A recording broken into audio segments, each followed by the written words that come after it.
sure of yourself, ain't you, Virgil? Virgil, that's a funny name for a nigger boy that comes from Philadelphia. What do they call you up there? They call me Mr. Tibbs. Mr. Tibbs! Well, Mr. Wood, take Mr. Tibbs, take him down to the depot, and I mean boy like now.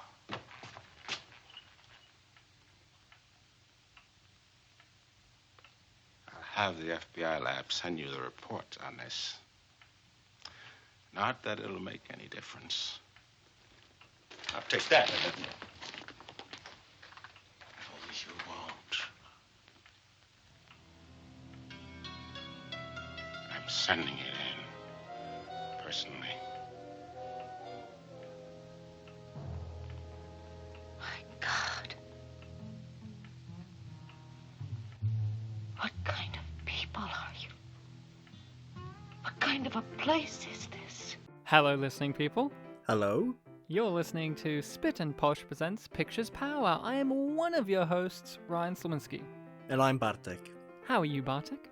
I'm doing well. How are you, Ryan? Yeah, I'm doing pretty good. I had to really think about some of the things I'm going to be mentioning in this episode because we'll get into it in a second, but there's a lot of context I need to provide for the movie we're discussing and the times that we are currently recording this in, if you understand my drift. Mm-hmm. Yes, it's afternoon. This film's set in the night. But before we get into all that, Ryan and Bartek spin post iconically because we're always spitting and we both happen to be Polish for all those newcomers. Pictures Powwow is the show in which we talk about a movie that has come recommended. Last week it was Bartek's pick, this week it's my pick, and next week it'll be the listening people's pick. So that's right, you listening people out there, you can recommend a movie to us. We have all of our social media and email stuff in the description, and we'll talk about that at the end of the episode because, hey, we're always up for listening people's suggestions. But this week, my suggestion for the 1967 film, yes, 1967 film, Yep. In the Heat of the Night. Starring Rod Steiger and Sidney Poitier. Acting royalty, both of them, indeed.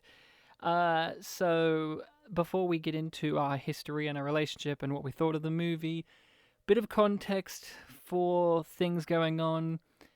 I picked this movie before all of the current real-world issues going on with the Black Lives Matter movement and the George Floyd riots and all that stuff happening. This just happened to coincide with all of this happening. This wasn't a specific choice because of that or anything relating to that. But of course, talking about this movie in which we're dealing with racist police and racial issues in America and the South as well, and all this kind of stuff, obviously this will touch upon some of the real world issues going on, as do a lot of movies about racism that would be discussed on the podcast, because racism is still a prevailing thing in our society. And so that is always the power of films that deal with the issues of racism. But I just wanted to make it clear that we didn't pick this because of what was happening in the real world. This was picked before everything has kind of kicked off and things just happen to coincide. Another weird little tidbit of coinciding is one of the actors in the movie, the revealed killer in the movie, also happened to die during the week. So it's one of those coinciding things as well. So just wanted to get that out there. You know, we will talk about the, racism and the real world kind of stuff as well, because that's obviously something one has to talk about when you're talking about a movie that deals with racism, and with a movie that in its behind the scenes production had to deal with racism in the behind the scenes as well. Sidney Poitier is one of those actors who had to deal with much racism. So we'll be talking about that, but I just wanted to kind of clear the air on that because, I could see people being like, here it is, dropping in their RSS feed or whatever, and their podcast feed is just, oh, here's those two white Australian guys doing In the Heat of the Night during this time of crisis. That seems like whatever, but I just wanted to say like that straight up because I was really tossing up previously on my pick between Harvey and this movie, and I chose Harvey. And then I was like, I still want to do this movie, so just wanted to get that out of the way right now. Just get that discussion out there. So, Bartek, I have a history with this movie. I've seen this movie a few times, but what about you? Have you seen this movie and or heard of it? No, I hadn't seen or heard of this film. So, even the title and when you did watch it, the eventual story of it, you weren't familiar with this at all. Like, it wasn't one of those ones where you're watching and you go, "Oh yeah, I've heard of this," or like, "I know this from references and culture." I know the iconic. I caught the iconic line. And I might have heard the name of the film running around, but the iconic line, I guess, would be the one thing that I've caught. Which is? They call me Mr. Tibbs. That was your impression of it, yeah. Yeah, it's one of those lines, too, where, like with most famous lines in pop culture, it gets exaggerated as time goes on. Like in my brain, I always think of it as way more overstated than it actually is in the movie. Like I always think of him shouting it more and being like, "They call me Mr. Tibbs!" And no, it's a lot more, like it's still full on, but it is reserved. But like, you know what I'm talking about with some of these lines in pop culture, they kind of get more and more grandiose as time goes on and they've been regurgitated so much. Yeah, well, this one's lucky in that sense because at least they've gotten all the words of it right. There are still some that, like, they change words around. No, that is true. That is true. I will be back. Yeah, classic example. No. Or the Luke, I am your father is actually no, I am your father. Yeah, so you hadn't seen or heard of this movie, really. So, so you didn't know anything when going into watching this? You went in blind? Mostly, yeah. I knew that Sidney Poitier was in it, and I knew that it was a mystery film. Oh, you did? Okay, you knew that at least. Okay, cool. Are you familiar with the works of the lead actors in this movie? No, not really. So you have or haven't seen anything with Sidney Poitier or Rod Steiger? I'm not sure about Rod Steiger, but I think I have missed out on Sidney Poitier, which I was really looking forward to this because I've heard he's a great actor. And he is, and this is his favourite film of his own, and boy is he right to choose that, because it's my favourite film of his as well. Rod Steiger, I can't remember, have you seen On the Waterfront? Marlon Brando? No, I haven't. Oh, he's in that as his brother, and he's really good in that. I am more familiar with Sidney Poitier's work than Rod Steiger. I am familiar with Rod Steiger. He was in Mars Attacks, of course, the iconic Tim Burton movie where he plays like the insane 4-star general or 5-star general who's insane and nuts and funny. But I'm more familiar with Rod Steiger's work with him being a supporting character more so than a lead, or in this case, a co-lead character. So this is probably the film of his I've seen where he's got more of a leading position. Of course, you know, it's more about Virgil Tibbs, but you know, they are both, I would say, are the leads of the movie. They're both pretty equal as main characters. Yep. And Sidney Poitier, I am familiar with his work. I've seen a good bunch of his films. We were talking before we recorded that in the IMDb trivia, they pointed out, like, in this particular year that this film came out, 2 of his other iconic movies came out, Guess Who's Coming to Dinner and To Sir with Love. And those are great films. To Sir with Love is not as great, but it is very charming. It's a little dated, but it's interesting nonetheless. And I reckon you would enjoy it. It's about him being a teacher in London. And Guess Who's Coming to Dinner had a great remake. Of course. Guess who? Percy Jones. Zoe Saldana. With Quincy Jones, yeah. Quincy Jones did the music to this, by the way. Percy Jones. Yeah, Percy Jones. But Quincy Jones, the father of Rashida Jones.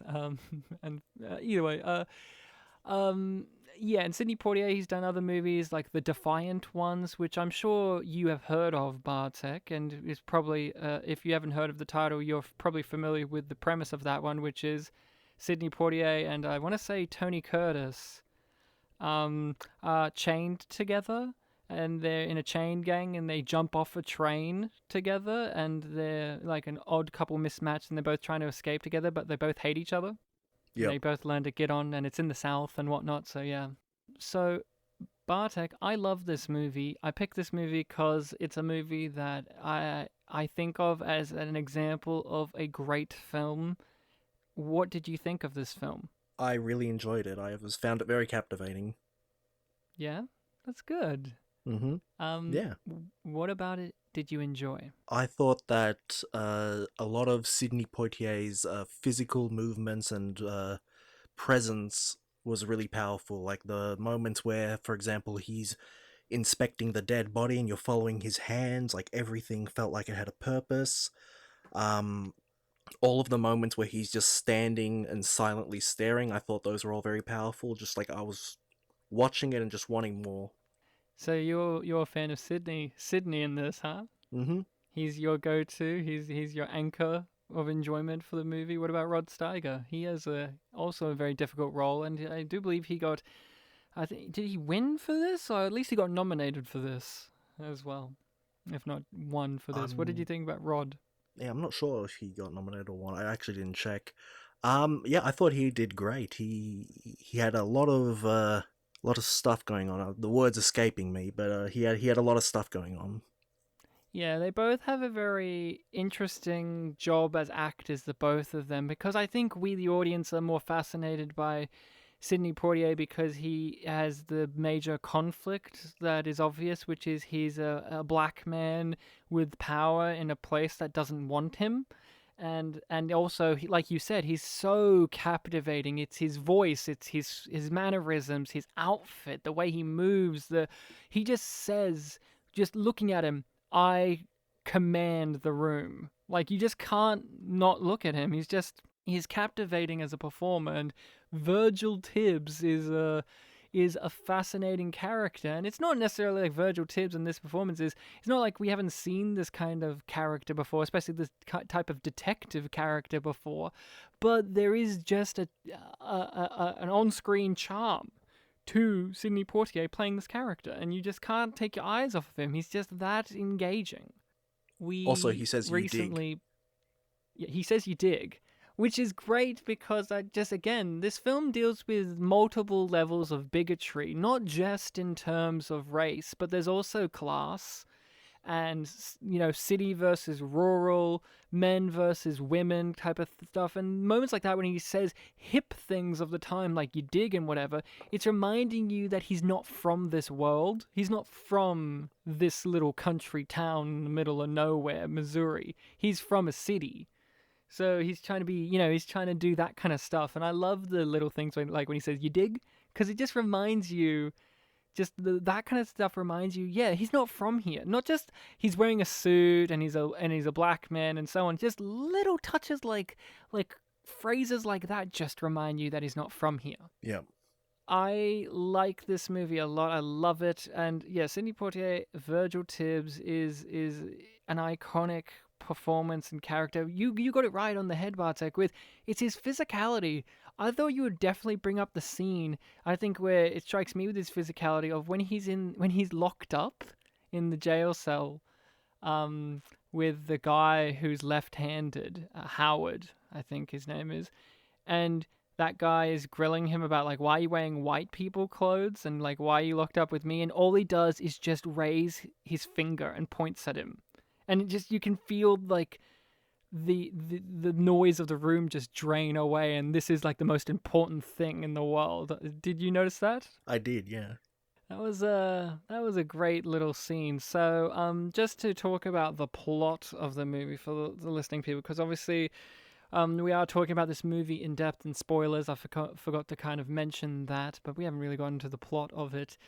So if people haven't had the chance to watch In the Heat of the Night, I would recommend giving it a watch. And even if you have seen it, see it again. It's always worth watching. Yeah, in our troubling times that we are in, I mean, it is one of those movies where, there's uncomfortable things in here when it comes to treatment of black people that might be touching a few nerves even today, but that kind of speaks to the volume of how powerful the movie truly is, that there are still uncomfortable moments and that are present in the film even all these decades later. Just want to get that out of the way. So the basic plot is local guy in this little country town of Sparta, wasn't it? gets murdered, and he was going to bring the big factory to town and make it everyone have jobs and be happy, and he's been murdered, and who's murdered him? And by happenstance, Sidney Poitier is waiting for a train at the train station in this little town, and he's picked up as a suspect because he's a black man, and two, he's a stranger. The deadly combination in this town, and he gets picked up, and they treat him like suspect number one until they realize he's a cop. And not only is he a cop, he's the best cop in the world. He is the lead homicide detective, basically. Yep.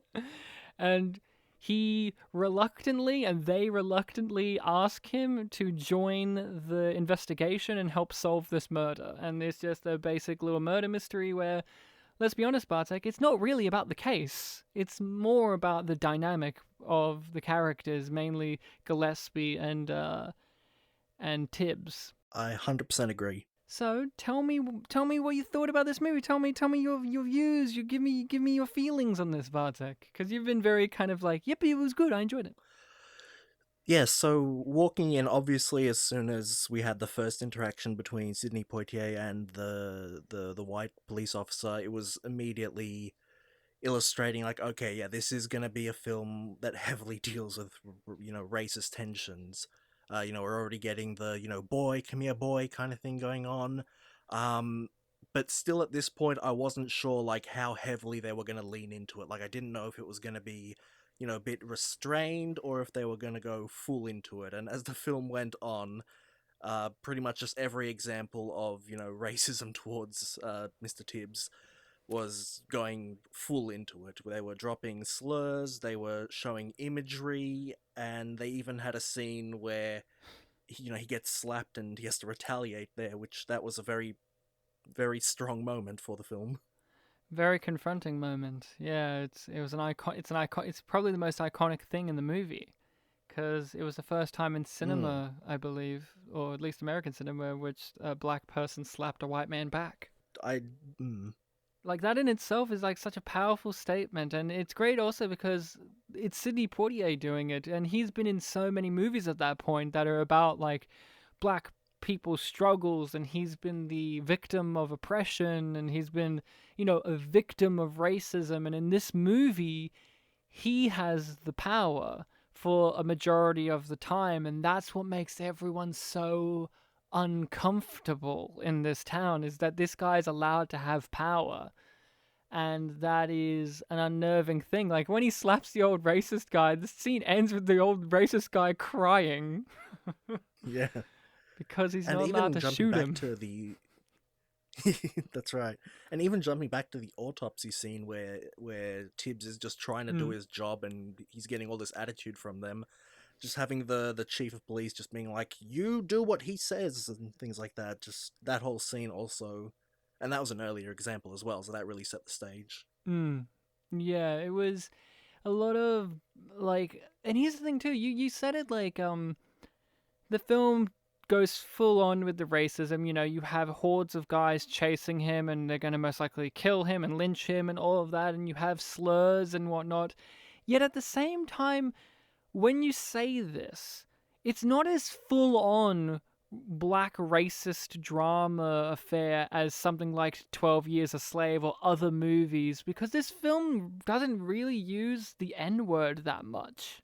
It's really not used that much, and you think with a movie with this pitch, you're thinking, oh, every second word's going to be that. But it isn't used that often, and when it is, it's actually used as a point. Like, it's actually effective. This isn't a Quentin Tarantino movie where every third word is that, and it kind of loses its impact. This movie makes sure that its racism and its racist moments actually have an impact by how they're placed and how often that they are used, because...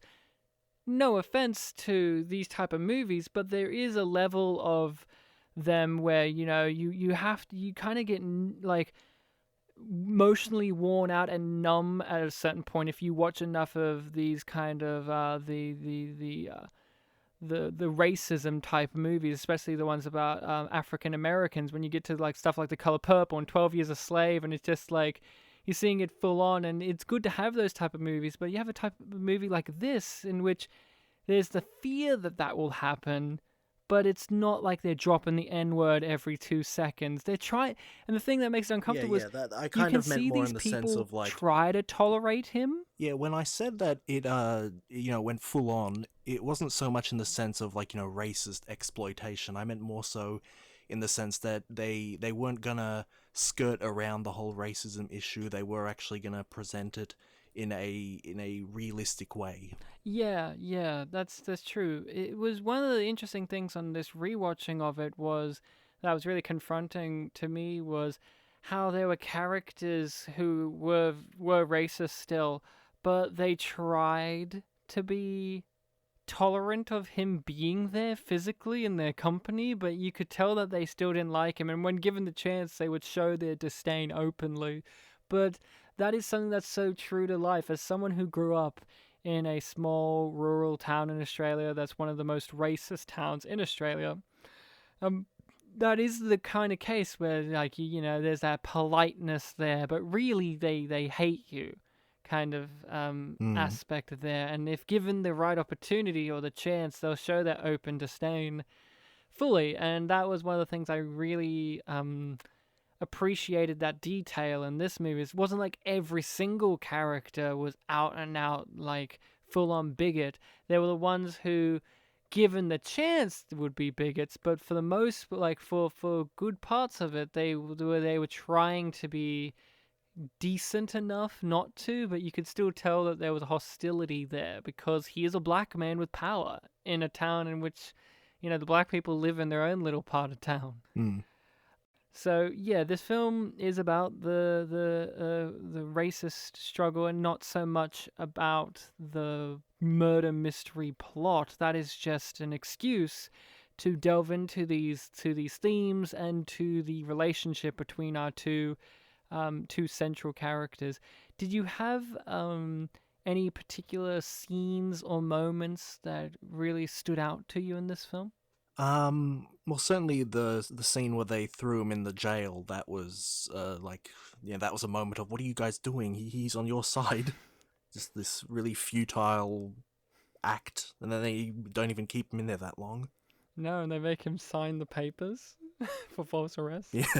That is a great scene. Like, that whole sequence is just like, oh my god, it's so futile. Like, Gillespie's just kind of this incompetent cop. And the thing, too, is you can tell that he's a smart guy and he's a good guy. But at the same time, he's lazy and he just kind of wants things done and he doesn't want to have to deal with it properly. It's not like it's said, but it kind of gives there's this air to it of that the town doesn't experience murders that often either.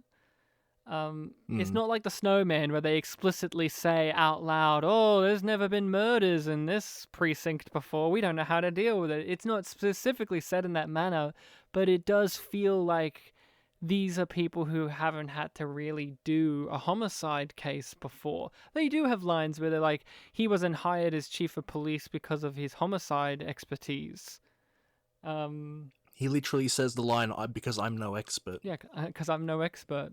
Yeah, exactly right.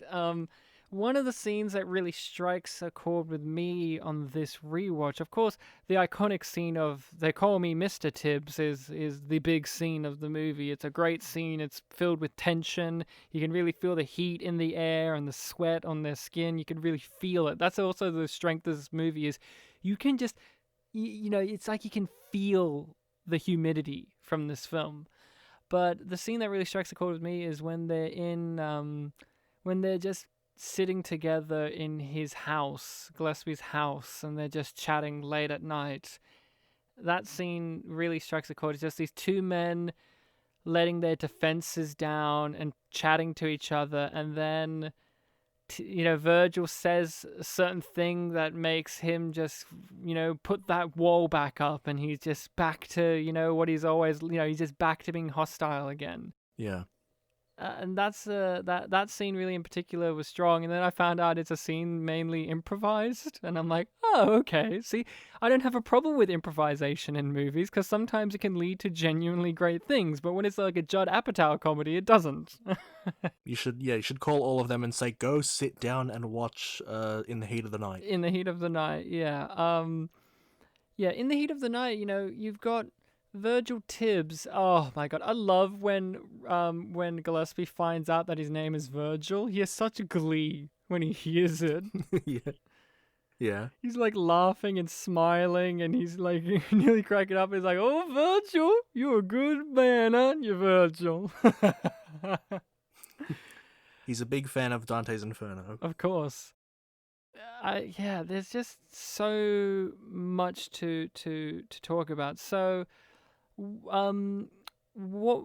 Okay, so was there any like what are some of the things that you want to discuss? Because this is your first time viewing it. I just kind of want to pick apart and discuss with you, that kind of stuff. This is the first time viewing, because I remember my first time viewing it. It was late at night. It was on ABC2, and it was just one of those movies that it instantly grabbed me, because you have that that great music at the start with Ray Charles singing the song, and you got the train coming, and you're like, okay, what is this? And it's unfolding in front of you. How old were you when you watched it? I would have been like 16, I want to say. All right. 16, 17. Right. I'd seen a few Sidney Poitier movies by that time. I think The Defiant Ones was the first one of his I'd seen, and then maybe To Sir with Love. But yeah, so tell me more about your whole feelings on this movie, what you got out of it emotionally, and all of that. Yeah, it's I was surprised because we've already mentioned this actually, but I was surprised at how little the mystery actually really mattered in the viewing of it. Like when we eventually find out who the murderer was, it was like semi-surprising, but yeah, the whole crux of the film really was just following this character's experience in the town, and just seeing all these little moments of, again, I think you even mentioned this also, characters who are in a way trying to get along with him, but like the racist inclinations that they have are just too strong. Like we even mentioned before the scene where he's thrown in prison, how that scene begins with a character basically shaming all the police officers and telling them like, what is going on here? You guys have a job to do and you're goofing around doing this. And she ends up being the character that kind of speaks up for Mr. Tibbs.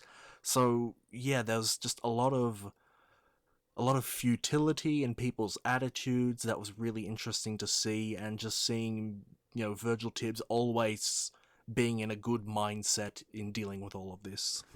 Yeah, and that's interesting too that you mentioned the widow of the victim. When she first sees him and has to interact with him, and he gives her the harsh news of it all, she doesn't want him to touch her.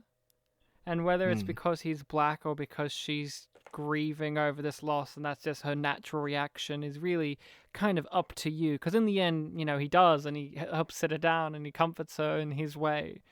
And then she becomes his champion, and basically the reasoning as to why he's doing the case, because then she's threatening to pack up the business and leave them there to basically be the small nothing town forever. And and that builds up a resentment for him being on the case even more so from someone like Gillespie, because now he's even more so being forced to have him on this case, or else the mayor's going to be upset with him and all of that. And it is a lot of stuff, and like that scene where she condemns them for mucking around, and I just want you to do your job and arrest the man that murdered my husband.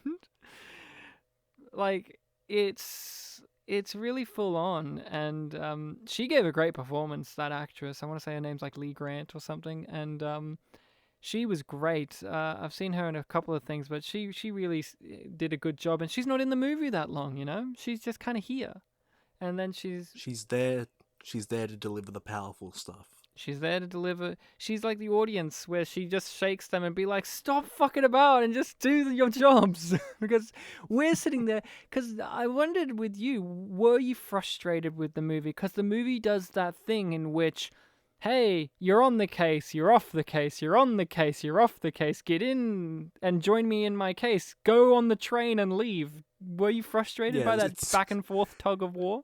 It didn't frustrate me, but it did lean into the whole futility thing. Like, just the amount of times where the attitude of Gillespie was, all right, leave the town, no wait, stay. It was more amusing than frustrating, but not in like, oh, that's hilarious.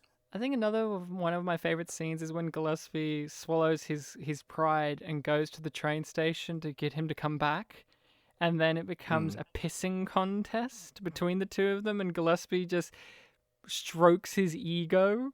And then, like you said, Sidney Poitier has such physical presence. His whole, like, swaying his legs back and forth and hands in his pocket and, like, kicking the ground and then eventually grabbing his suitcase and going back in the police car. Yeah. It was so, like a child, Like, all right, I'll come back,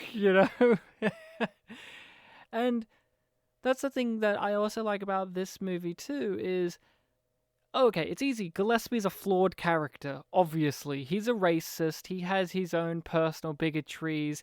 He's not as bad as the others, but but he's got a shitty office. He's got shitty staff. He's the only one that kind of knows what they're doing, but even he doesn't know. And you're like, okay, it's easy. He's a flawed character. But then you have the high pristine, cool as ice Sidney Poitier, Virgil Tibbs. But then you discover through the movie that Virgil himself is also a deeply flawed character, because one of the things that I always have found fascinating in the movie is Endicott, the cotton field owner, the former slave master kind of guy, is just a red herring. He's not actually got anything to do with the actual murder or anything, but because he's a white old racist guy, Virgil just goes, oh, he did it, and I've got to prove that he did it, and he kind of manipulates the evidence in the case for a good portion of the movie to fit that his own narrative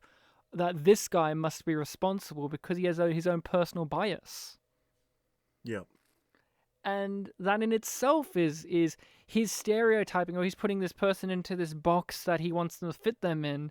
And that's what I mean. This film deals with multiple levels of bigotry, not just racism. There's also, like we said, there's a classism kind of thing, and there's all these different things. It's a real big back and forth. And I love also, like, we don't talk about this much in our movies discussions because, we don't pretend to be big experts on racial issues and stuff. But Virgil Tibbs is an example of a character who plays up to racial coding. He knows to play the kind of slick as cool, kind of friendly enough for white people to stand kind of black person, but then also when he has to speak to black people himself, he kind of really plays into that kind of racial coding. Like at the end when he's talking to Mama, he's completely switching up his whole thing. And not only is it because he's a cop, but also, he's aware he's a black guy and he's got to speak to her like he's on her level as well. And yet when he's with the white guys and all of that, he's kind of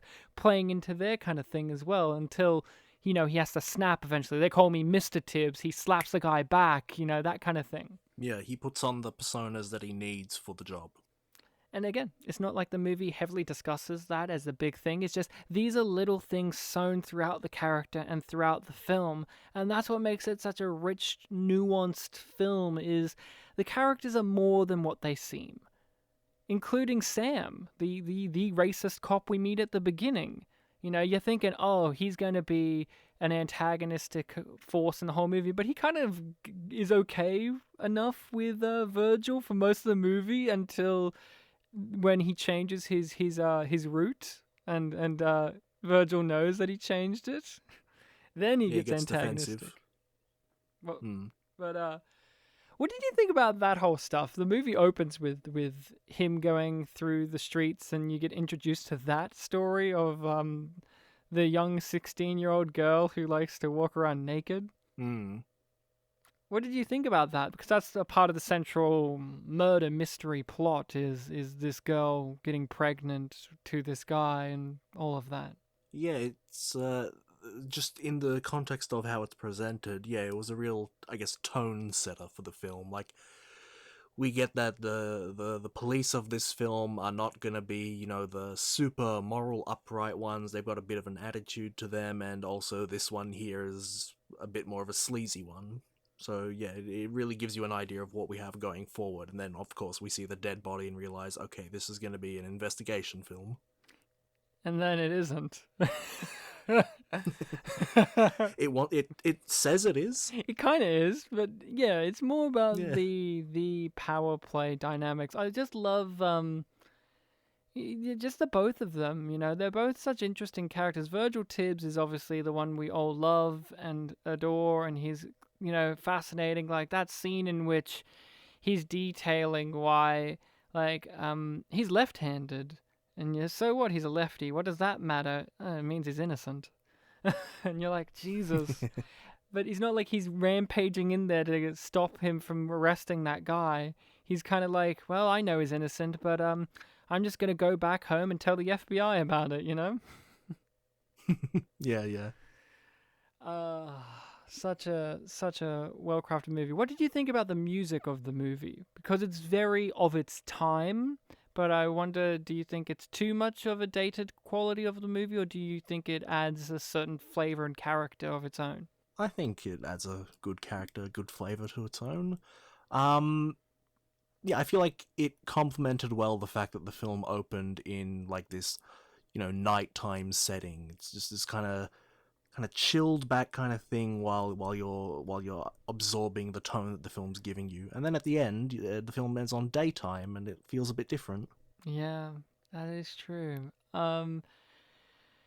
Yeah. So, in the heat of the night, 1967. You know, a very different time, a very different world, but also very similar in a lot of ways to how things are today. Do you think a movie like this can be made still? Maybe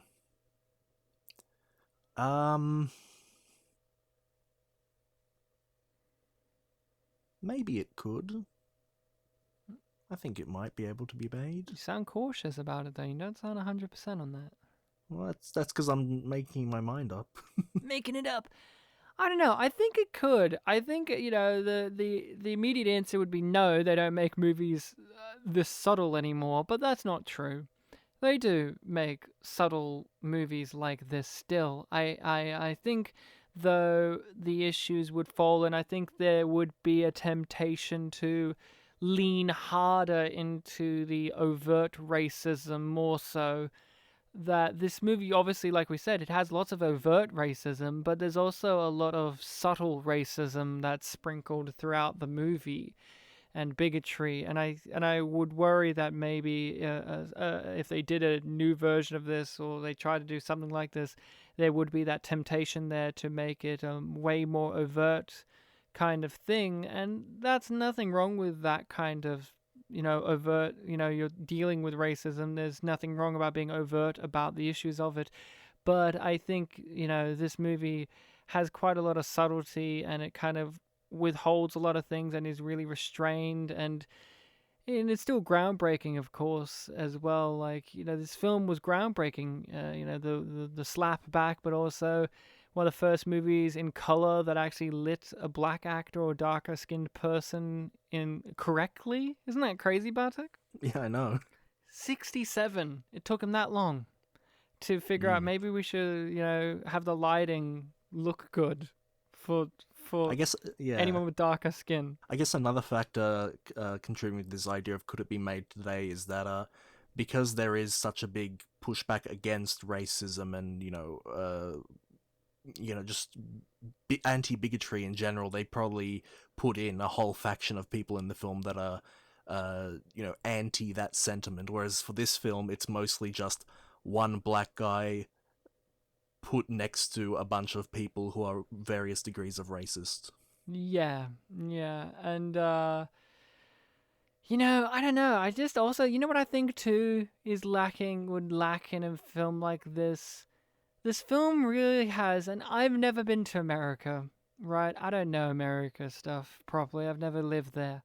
But this film, from a feeling of what I know of America, this feels like a Southern movie, It has that real Southern feel with the music and the way it's lit, and obviously it's set in the South, but, it just really does feel like from there. And I don't think a lot of movies as much, and this is just me being broad strokes, that are dealing with racism itself would have the feeling of the South, probably set in the South, but whether it would have the kind of that raw feeling that you kind of get, no, I'm not 100% sure on, honestly. Yet again, I don't go out of my way to seek those kind of big time dramas about the African American struggles so much, because there is a disconnect for me being a white Australian guy, and we got our own kind of racial tensions going on, but they are prevalent, and I've seen quite a lot of them, and I do find them striking as stories.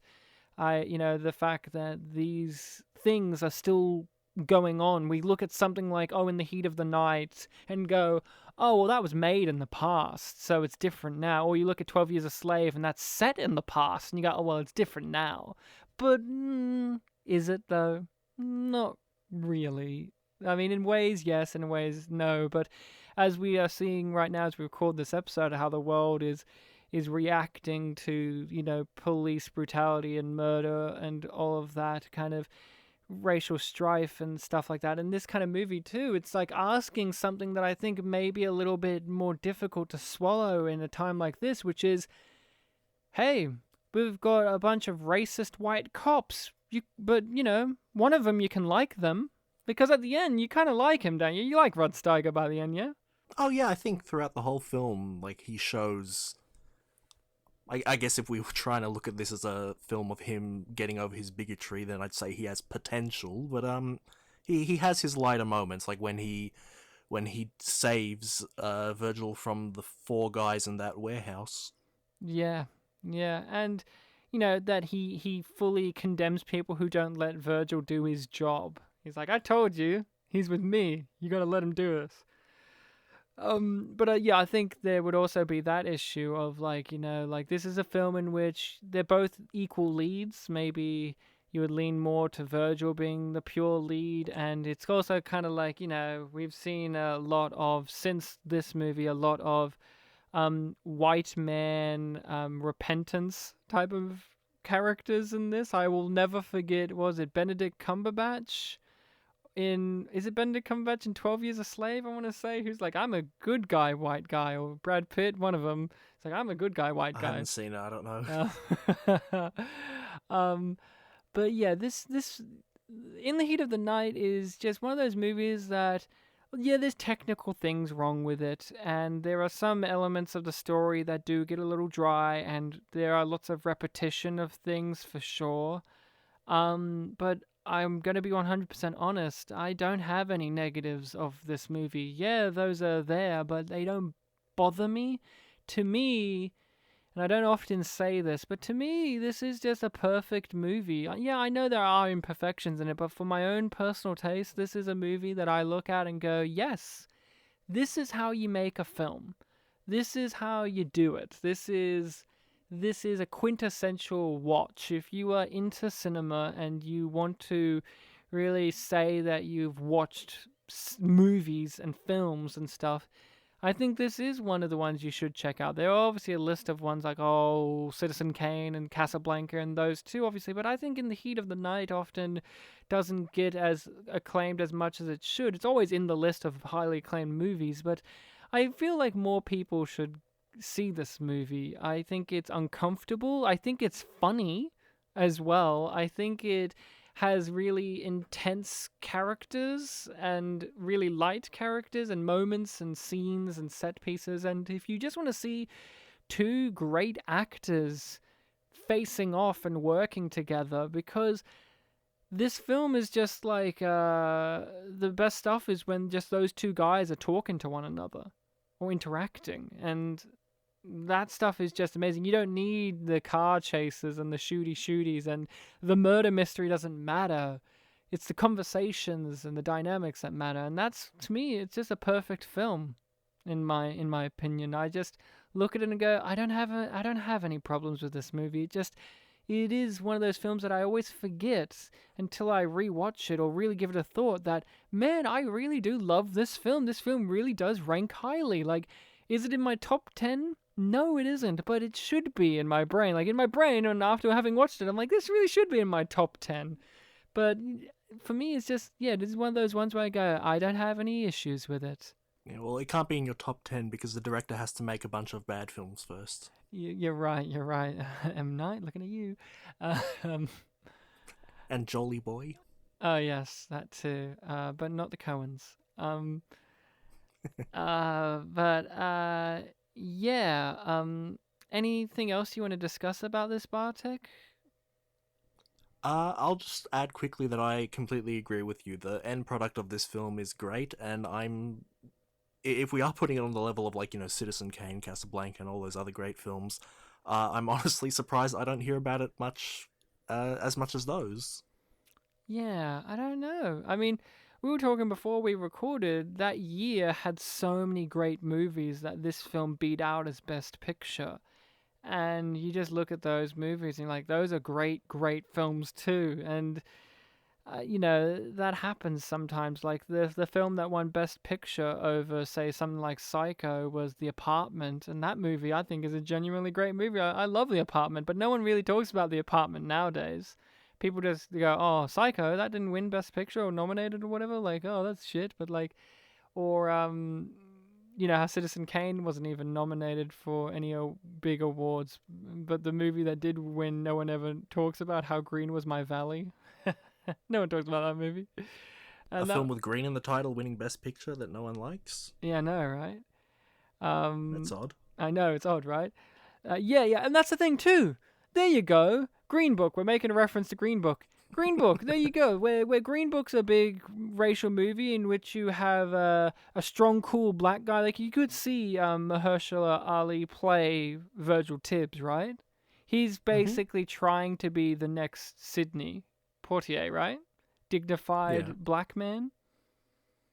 There's always, like, it feels like Sidney Poitier has the crown on that, and he passes it off to, like, and now you have it, Denzel Washington, and now you have it, Jamie Foxx, and now Jamie Foxx, give it over to Mahershala.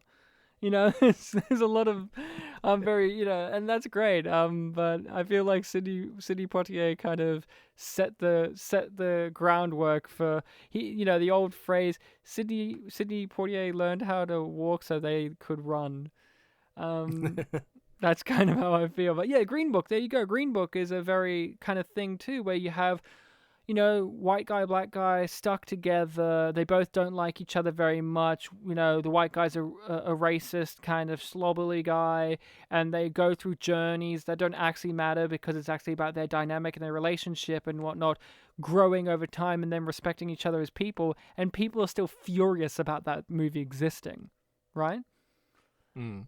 And I've seen a bit of it, and I didn't like that movie very much either. But it's just that kind of thing where it's like, we've seen it, but that film did win Best Picture, so evidently we can still make movies like that. That one always really bugs me, because I had not heard of that film until it won Best Picture.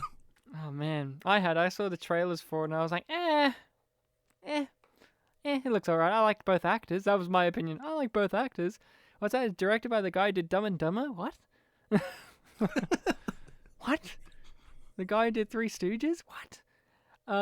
Yeah, the In the Heat of the Night is one of those movies where it is just a solid movie, and you could see why it is so many filmmakers and actors and creative people's favorite movies in their favorite movie list, like Danny Glover, the iconic Danny Glover from The Shaggy Dog, of course, and I guess Lethal Weapon. It's apparently one of his favorite movies, and you can totally see why that's the case. We haven't really talked about this, but recently, Bartek, you had watched for the first time True Detective, and I feel like the dynamic that this movie has, again, it's similar to the dynamic of our two leads in True Detective. Both those guys happen to be white guys, but you know what I'm talking about? Like, this isn't an original thing where it's like these two competent homicide people working together, but they're conflicting ideologies and all of that, and one of them's more prim and proper and one of them's more kind of blue collar. Yeah. When you were talking before about the real southern flavor, that was spinning in my mind. I can't think of much else to say about In the Heat of the Night. It's just one of those movies where every scene is great. Like, I remembered in film class having to study a scene from it, the scene in which they bring Virgil in and he's like banging on about his air conditioner or his fan or whatever. And him discovering that he's a policeman and whatnot, and like the like, how does a boy like you get $600 and all of that? And I was like, I earn like this much a week. It's like, oh yeah, how do you do that? 'Cause I'm a police officer. I was like, oh jeez. Yeah, when he says that revealing line, that was one of the powerful lines he got. That's something before we wrap up. How did you feel about that? Because you didn't know that he was a policeman, right? No, I didn't. So how was that? That would have been like pulling the rug from underneath you, right? It's like, oh man, how's this poor black boy gonna get out of it? And it's like, I am a police officer, and I was like, ooh. that was my hype moment where I stood up, I threw whatever I was holding in my hand down, I'll go, oh! Yeah, you're one of those sports bars where they used to play Game of Thrones and people would cheer, but then you're playing In the Heat of the Night. And you're like, whoa!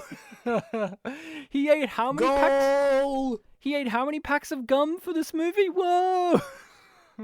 But yeah, dude, it's just like, this is just solid filmmaking where you can have a film class in which you could literally pick any scene from this movie and do a whole lesson on how this is how you do film. It is just one of those where we could do a minute by minute breakdown of this podcast of this in the heat of the night minute. In the heat of the yeah, in the heat of the minute. Yeah. That would be a great one. I wonder if it exists. No, it doesn't. All right, Bartek. I think that's kind of all I really have to say about the movie. I mean, I literally could go on forever about it. I love the fact that the Mr. Endicott has his own little like black slave butler guy who grabs lemonade, and then that guy gets slammed against him. He gets the door slammed against him when Sidney Poitier leaves the room, the greenhouse. Yeah. Just wonderful little details like that, or it could go on. That whole scene, really, yeah. That whole scene's iconic. I mean, it's iconic. The way... Oh, what about when Rod Steiger, when he's been asked, like, what are you going to do about that? And he's just, like, mystified. Like, you know what? I don't know. Yeah. Did you see that? What are you going to do about it? I don't know. It's like, I'm going to remember that. One of the little touches... Like a telltale, he's going to remember that. One of the little... Fuck you. One of the little touches I liked was... You know how in movies they always have, and the mayor of the town is like this businessman who like wears a 3-piece suit and he lives in the mayor's office and whatnot, which isn't always how it works. I love that the mayor of this town is just some guy who owns a auto parts shop. And that's right. And they go visit him in his office at that place of work, and he's just like a guy. Like, how often do you see that in movies? Yeah, the mayor's just a mechanic guy. Yeah, like he just owns an auto repair shop of some sort or like whatever, and he's just like, yeah, geez, I would like you to do it. Like, you think most mayors are like the guy from Jaws, right? Where he's like an evil businessman. Or I guess you sometimes see stories where like, like a normal citizen is going to run for mayor, but you never see if they win or not, and this is one of those who just did win. I mean, that's just how it is in country towns, Like, some of them are just local business people, and they're just like, I can do it, and then they do it for a little while, and then someone else does it, or whatever. But I just like that little touch, because I don't see that often in movies, and it's not really, like, it's not like they shine a big light on it, it's just kind of there. Like, oh, they're walking through his shop, and he's just like, yep, and you're like, this guy's the mayor? Yeah, if you're not paying attention and you just see this interaction, it's like, why is this mechanic so important? Why haven't we talked about the best scene of the movie, which was when Gillespie goes to the bank to get the statements? You know the scene I'm talking about, where the old man... You love old people, Bartek. You know the scene I'm talking about, where the old man was like, oh, I don't know if I can show you these bank receipts. You're going to have to give me an official letter from the police department. And the scene ends with him being like, oh, I hope you give me that letter.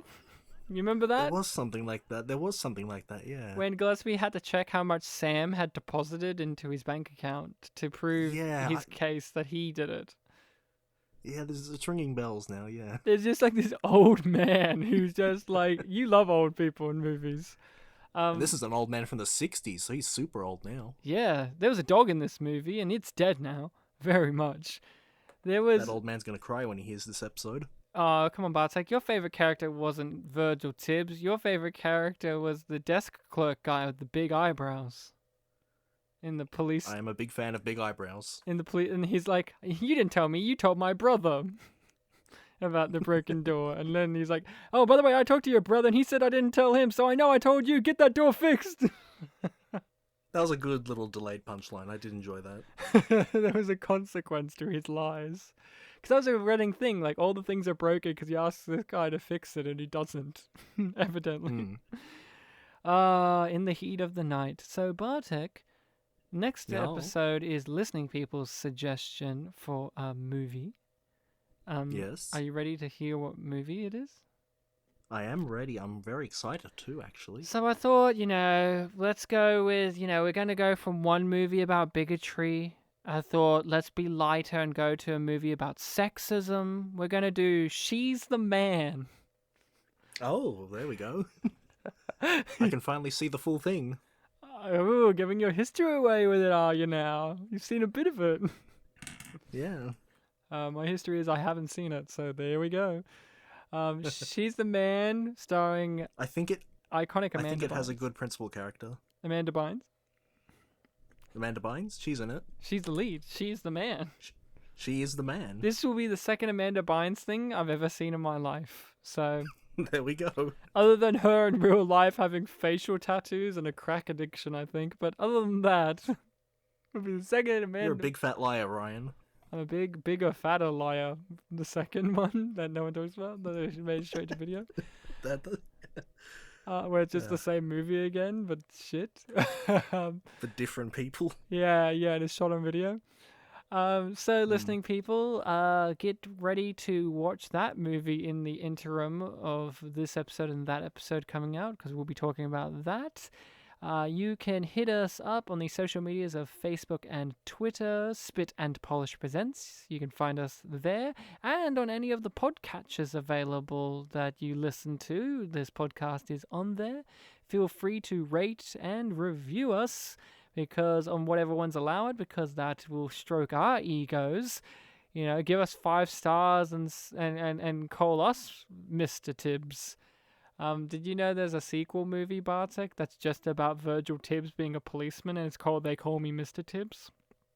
Yeah, aren't there 2 sequels, apparently? There are, but that's what I remember. I haven't seen the other ones, but the sequel apparently continuity errors, because it's like he's married in it, he's been married for quite some time, but yet it came out 2 years after this movie.